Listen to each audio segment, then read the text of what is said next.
தண்டுலையோ ஏதாச்சும் காயம் இருக்கா, அப்படி ஏதாச்சும் தழும்புக்கு இருக்கா சொல்லி பார்த்துக்குவாங்க. அதுக்காக தான் அந்த காலத்துல எல்லாம் ட்ரெஸ்ஸை வந்து மாற்றி மாற்றி வந்து அவங்க வந்து பண்ணிவிடுவாங்க. இப்பெல்லாம் அப்படியெல்லாம் யாரும் பண்ணிக்கிறதே இல்லை. தானே அழகி தம்பிரான் பொண்டாட்டின்னு சொல்லி தான் நம்மளுக்கெல்லாம் நினைப்பே. ஏன்னா இப்பெல்லாம் மற்றவங்களால யாரும் ட்ரெஸ் எல்லாம் பண்ணி விடுறதில்ல. நம்மளே ட்ரெஸ் பண்ணிக்கிறோம், நம்மளே மேக்கப் போட்டுக்கிறோம், நம்மளே எல்லாமே ரெடி பண்ணிக்கிறோம். ஆனா அந்த காலத்துல அப்புறம் அந்த காலத்துல கல்யாணம் ஆன பின்னாடி கூட அந்த பொண்ணுக்கு 2 மாசம் 3 மாசம் கழிச்சு கூட அந்த மாமியார் தான் அந்த பொண்ணுக்கு தலை சீவி பூ வச்சு விடுவாங்களாம். இப்ப இல்ல அப்ப.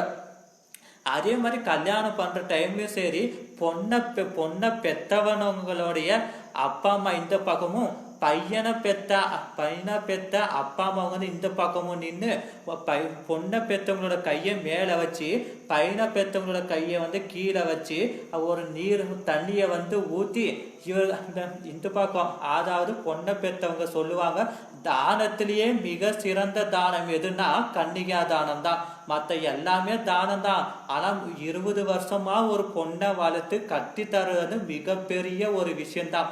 அதனால இந்த பொண்ணை பெத்தவங்க கையை மேல வச்சுக்கிட்டு, பையனை பெத்தவங்க வந்து கையை கீழே வச்சுக்கிட்டு, இந்த பொண்ணை பெத்தவங்க அப்பா அம்மா சொல்லுவாங்க, 5 தீண்டப்பட்ட என்னுடைய பெண்ணை நான் கன்னிகா தானம் செய்கிறேன் நீ சொல்லி தண்ணிய வந்து ஊத்துவாங்க. அதே மாதிரி இங்க பையனோட அப்பா அம்மா வந்து கையை கீழே, ஏன்னா தரவன் கைதான் மேல கோணும், வாங்குறவன் கைதான் கீழே கோணும். அதனால இங்க தரவன் கையிட்டு கீழே வச்சுட்டு இந்த பையனை பெத்தவங்க அப்பா அம்மா சொல்லுவாங்க, 5 தீண்டப்பட்ட என்னுடைய பையனை நாங்கள் கன்னிகா தானமாக உங்களுடைய மகளை வந்து பெற்றுக்கொள்கிறோம் என்று சொல்லுவாங்க. சுருக்கமா சொல்லணும்னா கன்னிகா தானம் செய்கிறோம், நாங்கள் கன்னிகா தானமாக பெற்றுக்கொள்கிறோம் தான் சொல்லிட்டு பின்னாடி தான் கல்யாணம் வந்து பண்ணுவாங்க. அதே மாதிரி கல்யாணம் ஆயிட்ட பின்னாடி, கல்யாணம் முடிச்சிட்ட பின்னாடி கல்யாண வீட்டில் வந்து சாப்பாடு வந்து போடுவாங்க. நம்ம கல்யாணத்துக்கு போறது எதுக்காக? சாப்பிட்றதுக்காக தான். ஃபர்ஸ்ட் இலைய போட்டோன்னே சில இதுல எல்லாம் உப்பு தான் வைக்குவாங்க. உப்பு எதுக்காக வைக்கிறாங்கன்னா, உப்பிட்டவரை உள்ளளவும் நினை சொல்லி, அந்த வீட்டுல நீ உப்பை சாப்பிட்ருக்க அவனுக்கு எந்த விதமான தப்பும் பண்ணாத, கெடுதல் வந்து பண்ணாத. அதே மாதிரி 2வதாக அன்னம் வந்து போடுவாங்க. அன்னம்னா சாப்பாடு, சோறு.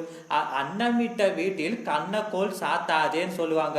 நீ அது வீட்டுல சாப்பிட்ருக்க, அவங்க வீட்டுல இருந்து எந்த ஒரு பொருளையும் திருடாதன்னு சொல்லி. கண்ணக்கோல் என்பது என்னன்னா திருடுவதற்காக பயன்படுத்தக்கூடிய ஒரு ஆயுதம். இப்ப கூட சில பேர் சொல்லுவாங்க, நம்ம கன்னத்துல கையை வச்சிருந்தோம்னா கப்பலா கவுந்து போச்சு, எதுக்காக இப்படி கன்னத்துல வந்து கையை வச்சிருக்கிறன்னு சொல்லி வந்து கேள்வி வந்து கேட்பாங்க.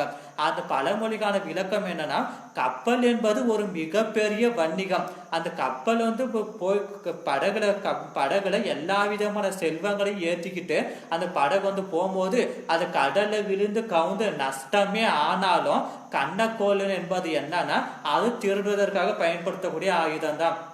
அதை வந்து நீ கூட வந்து பழகிக்காத, வச்சிக்காதன்னு சொல்லுதான். ஏன்னா கண்ணக்கோல் என்பது என்னன்னா திருடுவதற்காக பயன்படுத்தக்கூடிய ஆயுதம். கப்பலே கவிழ்ந்தாலும் உன்னுடைய செல்வங்களே எல்லாமே போனாலும் கண்ணக்கோலை வைக்காதே, திருடுவதற்காக அந்த ஆயுதத்தை வந்து கையில வந்து பயன்படுத்தாதே.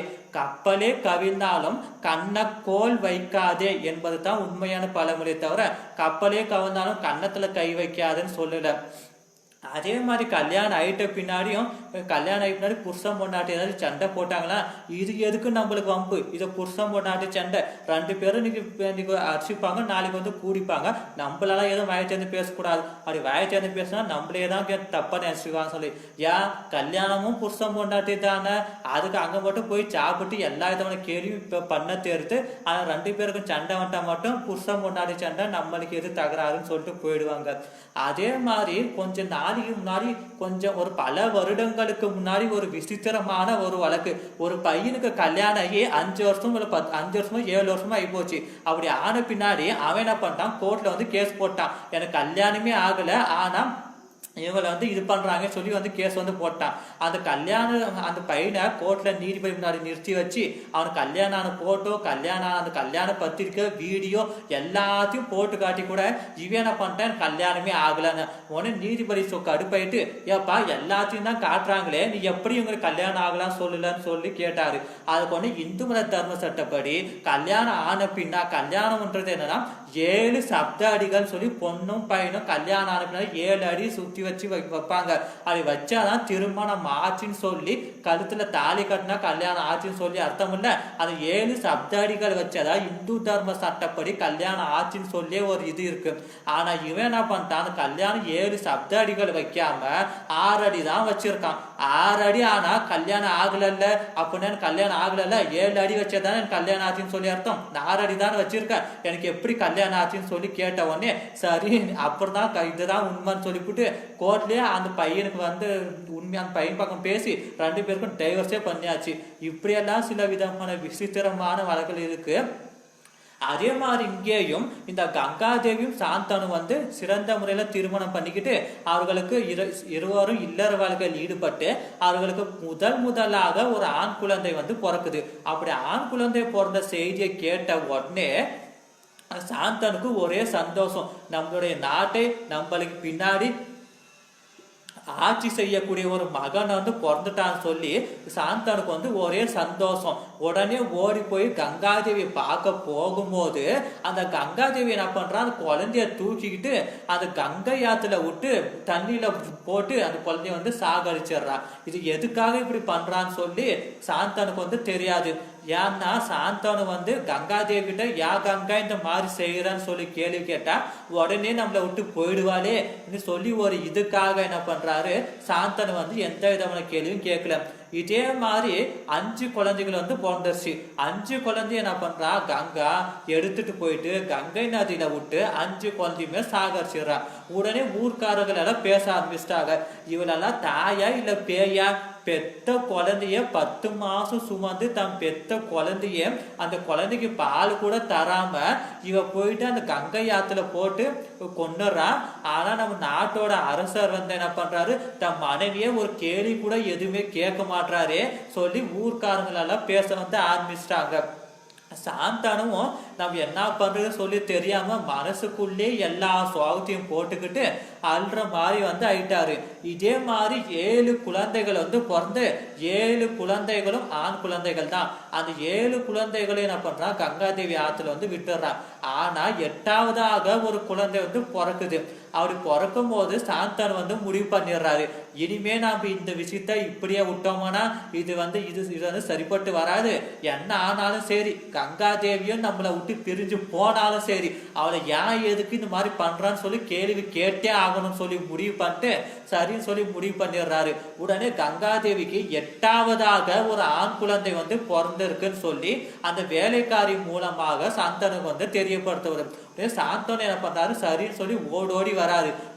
வழக்கம் போல கங்காதேவி என்ன பண்ணிட்டா, அந்த குழந்தைய தூக்கிக்கிட்டு ஆத்துல விடுறதுக்காக கிளம்பி போயிட்டான். உடனே சாந்தனு வேகமாக போயிட்டு அந்த குழந்தைய கங்கா ஆத்துல விட போகும்போது சாந்தனும், பெண்ணே கங்கா நீ நிறுத்து உன் செயலை, எதுக்காக இப்படி பண்ற, நீ எல்லாம் தாயா இல்ல பேயா, எதுக்காக இப்படி நம்ம உன் குழந்தைய எதுக்காக இப்படி ஆத்துல போட்டு கொள்றான்னு சொல்லி கேள்வி வந்து கேட்டுறாரு. அதுக்குன்னே கங்காதேவியும், நீங்க எனக்கு கேள்வி கேட்காத இருந்தாலும் இந்த 8வதாக பிறந்த குழந்தைய நான் ஆத்துல போட்டு சாவரிச்சிக்க மாட்டேன், இவன் உயிரோட தான் இருந்திருப்பான். ஆனா நீங்க என்னை எதிர்த்து கேள்வி கேட்டுட்டீங்க, அதனால நம்ம கல்யாணத்துக்கு முன்னாடி நம்ம போட்டுக்கிட்ட ரூல்ஸ் படி நான் உங்களை வந்து பிரிஞ்சு வந்து போறேன். இந்த குழந்தையும் நான் கூடவே கூட்டிட்டு போறேன். ஒரு குறிப்பிட்ட வயது வந்த ஒரு நாட்டுக்கு இளவரசனாக முடிசூட்டக்கூடிய வயது வந்த உடனே நான் வந்து இந்த குழந்தைய வந்து திருப்பி உங்ககிட்டே ஒப்படைக்கிறேன். நான் இந்த குழந்தைய கூட்டிட்டு போயிட்டு சிறந்த முறையிலேயே போர் பயிற்சிகள் வில்வித்தைகள் எல்லாமே நான் வந்து கத்துத்தரேன், எல்லாமே கத்துத்தரேன். அதனால இந்த குழந்தையோட கூட்டிட்டு வந்து போறான்னு சொல்லி சாந்தனுக்கிட்ட வந்து கேட்கிறான். சரின்னு சொல்லி சாந்தனு என்ன பண்றாரு, சரி இந்த குழந்தைய கூட்டிட்டு போயிட்டு நீ வந்து அப்படிதான் இளவரசன் ஆகும்போது எனக்கிட்ட வந்து ஒப்படைச்சிடு.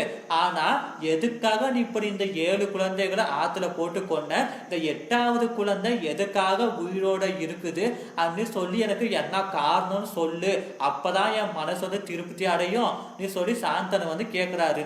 உடனே அதுக்கு கங்காதேவியோ கங்காதேவிக்கும் சாந்தனுவும் அவர்கள் இருவருக்கும் பெற்ற சாபங்களும் அதுக்கான பாவ விமோச்சனமும் அடுத்த பதிவில் கங்காதேவி என்ன சொல்கிறாள் என்று சொல்லி இந்த பதிவை நான் முடிக்கிறேன். என் தாய் தந்தையின் பாதங்களை தொழுது என் இதயராக அன்பர்களுக்கு